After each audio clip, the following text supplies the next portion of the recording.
जयपुर के बाद में अब जोधपुर में जीनोम सीक्वेंसिंग शुरू कर दी गई है। कोरोना के नए वेरिएंट ओमिक्रॉन को लेकर सरकार बेहद अलर्ट है, ये कहना है चिकित्सा सचिव वैभव गालरिया का। साथ ही आपको ये भी बता दें कि वैभव गालरिया से खास बातचीत की सहयोगी विकास शर्मा ने। प्रदेश में कोरोना के नए वेरिएंट ने दस्तक दे दी है और इसके साथ ही चिकित्सा विभाग पूरी तरह से अलर्ट मोड पर है। हमारे साथ मौजूद है चिकित्सा सचिव वैभव गालरिया। उनसे बात करते हैं कि राजस्थान की क्या स्थितियां हैं, किस तरह से केस आइडेंटिफाई किए गए, आज कितने केस सामने आए। सबसे पहले तो कि नया वेरिएंट जो है ओमिक्रॉन, उसकी दस्तक हो गई है, पूरे प्रयास किए गए लेकिन उसके बावजूद भी दस्तक हो गई है। तो अब क्या तैयारी है राजस्थान की, किस तरह से तैयारी कर रहे हैं सर? 9 केसेज ओमिक्रॉन के सामने आए हैं और मैं ये भी कहना चाहूँगा कि जो प्रोएक्टिव तरीके से सैम्पलिंग, टेस्टिंग एंड ट्रैकिंग करी गई उसी से ये केसेस सामने आए थे, क्योंकि जो साउथ अफ्रीकन फैमिली है वो 25 नवंबर को आ गई थी और तब तक भारत सरकार द्वारा जो ओमिक्रॉन के कंटेक्स्ट में नया एयर ट्रैवल का प्रोटोकॉल जारी किया गया वो तब तक लागू हुआ नहीं था, उसके बाद वो लागू हुआ है। और उन्होंने किसी अन्य फैमिली को इन्फेक्ट किया और उस फैमिली की जब हमने कॉन्टैक्ट ट्रेसिंग करी पॉजिटिव आने पर, तब साउथ अफ्रीकन फैमिली तक हम पहुंच पाए। तो निश्चित रूप से जो sampling and testing and tracking का प्रोटोकॉल है वो इसमें मददगार साबित हुआ है और आगे भी हम इसी प्रोटोकॉल को फॉलो करेंगे और इफ़ेक्टिव सैम्पलिंग एंड ट्रैकिंग और जो भी सिम्टोमेटिक केसेस आते हैं, जो भी कॉन्टैक्ट्स आते हैं, उनकी सैम्पलिंग की जा करके टेस्ट किया जाएगा। और इसके साथ में ये पहले से ही स्टैंडिंग इंस्ट्रक्शंस हैं गवर्नमेंट के, मुख्यमंत्री महोदय के, कि जो भी पॉजिटिव आता है तो उसकी हम जीनोम सीक्वेंसिंग करें। और एसएमएस मेडिकल कॉलेज में हमने जीनोम सीक्वेंसिंग की पर्याप्त कैपेसिटी डेवलप कर रखी है। बहुत जल्दी जोधपुर मेडिकल कॉलेज में भी हम स्टार्ट करेंगे।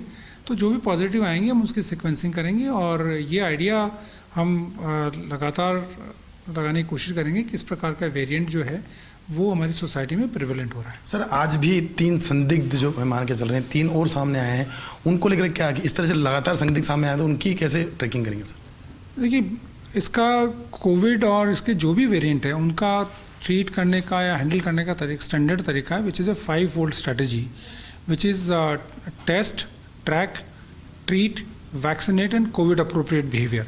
इसी पर हमारा लगातार जोर है।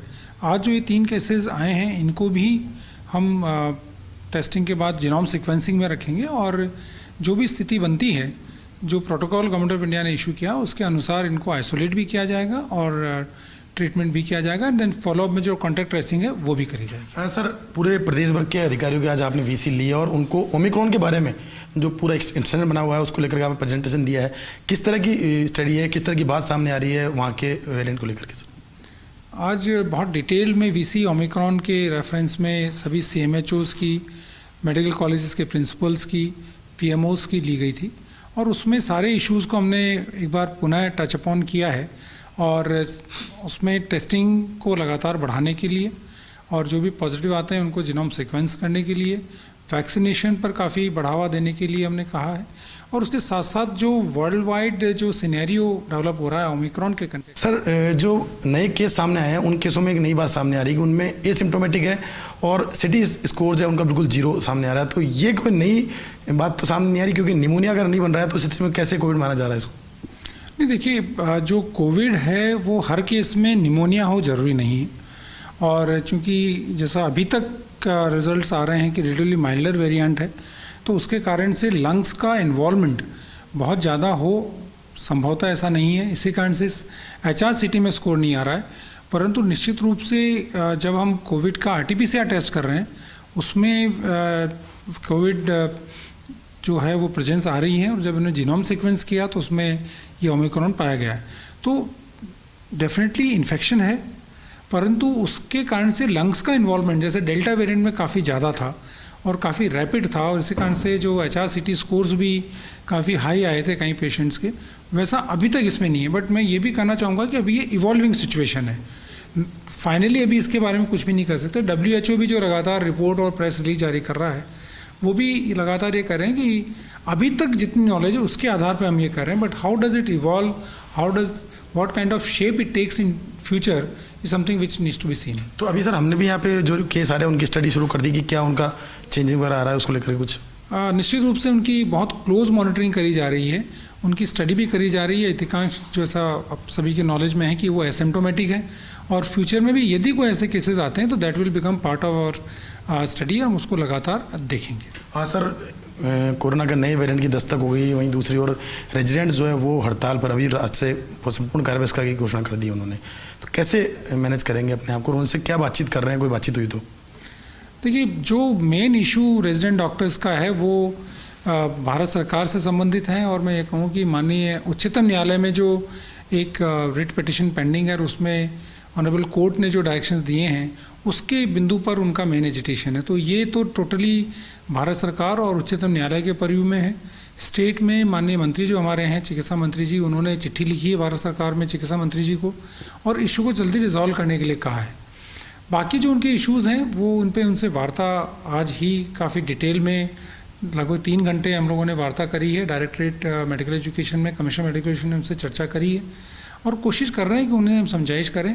और मेरी अपील है उन लोगों से भी कि जो वर्तमान में जो परिस्थितियां हैं, कोविड एक महामारी है, पुनः ओमिक्रॉन के केसेस आने से जनता में भी एक भय व्याप्त है, और ठंड भी पड़ रही है, उसके कारण से भी पेशेंट्स आ रहे हैं। तो ऐसे में रेजिडेंट डॉक्टर्स को भी ये ध्यान रखना चाहिए कि उनकी जिम्मेदारी बनती है आमजन के प्रति, और वो आएँ। मैं ये भी याद दिलाना चाहूँगा कि लास्ट ईयर जब रेजिडेंट डॉक्टर्स ने एजिटेशन किया था, तो राज्य सरकार ने और मुख्यमंत्री जी ने विशाल हृदय रखते हुए उनकी बेसिक सैलरी में 15% की इंक्रीज़ करी थी, जो शायद इतिहास में कभी नहीं हुई है। तो इतना बड़ा जब लास्ट ईयर ही उनको मुख्यमंत्री जी ने तोहफा दिया है, तो इस बार इन छोटे इश्यूज़ को लेकर के, और एक ऐसे बड़ा इशू जो कि राज्य से संबंधित नहीं है, उनको लेकर के इतना बड़ा प्रोटेस्ट करना और आमजन को तकलीफ़ में डालना और कोविड की वर्तमान परिस्थितियों में स्ट्राइक पे जाना ठीक नहीं है। आमजन से क्या अपील करना चाहेंगे, क्योंकि इस वक्त लोगों का सहयोग बहुत ज़रूरी है, आपको जिस तरह की स्थितियाँ बनी हुई है उसको लेकर के? सर, मैंने आज ही हमारे जो प्रिंसिपल्स की वीसी थी और पीएमओज भी थे, उन सभी को रिक्वेस्ट किया है कि जो परिस्थितियाँ हैं उसमें वो हमारे एसआरस और एमओज को और फैकल्टी जो है वो अधिक डेडिकेशन से काम करके इनको मीट आउट करें। और आमजन से मेरा आग्रह है कि जो हमारे रेजिडेंट डॉक्टर्स हैं वो भी हमारे ही समाज और हमारे परिवार में आते हैं, तो उन पर वो भी उनको समझाइश करें, उनको अपील करें कि वो इस प्रकार के एक्सट्रीम स्टेप्स ना लें। और जहाँ तक सुविधाओं की बात है, चिकित्सा सुविधाओं की बात है, हमारा पूरा प्रयास है कि वो सुचारू रहें। और ओमिक्रॉन को लेकर क्या अपील करना चाहेंगे? ओमिक्रॉन के संदर्भ में मैं ये कहना चाहूँगा कि जो कोविड अप्रोप्रिएट बिहेवियर है, सोशल डिस्टेंसिंग और मास्किंग है, इसको ध्यान में रखना बहुत ज़रूरी है। किसी प्रकार की लापरवाही यदि हम करेंगे तो निश्चित रूप से हम वायरस को मौका देंगे कि वो स्प्रेड करे। तो सोशल डिस्टेंसिंग और मास्किंग एंड सैनिटाइजेशन, इस पर पुनः ध्यान देने की ज़रूरत है, जो कोविड अप्रोप्रिएट बिहेवियर जिसकी बात हम करते हैं। और साथ ही यदि कोई वैक्सीनेट नहीं हो रखा है और या किसी की सेकेंड वैक्सीन ड्यू है, तो उनसे मैं अपील करूंगा कि वो आएँ और वैक्सीनेट हों। तो ये थे हमारे साथ वैभव गलेरिया, जिन्होंने बताया कि किस तरह से राजस्थान की तैयारियां, किस तरह से जो नए केस आए हैं उसके बावजूद भी राजस्थान सरकार पूरी तरह अलर्ट मोड पर है। साथ में उन्होंने आमजन से अपील की है कि जिन्होंने सेकंड डोज नहीं लगाई है वो सेकंड डोज लगाए, ताकि जो नया वेरिएंट है उससे लड़ने में राजस्थान कामयाब हो सके।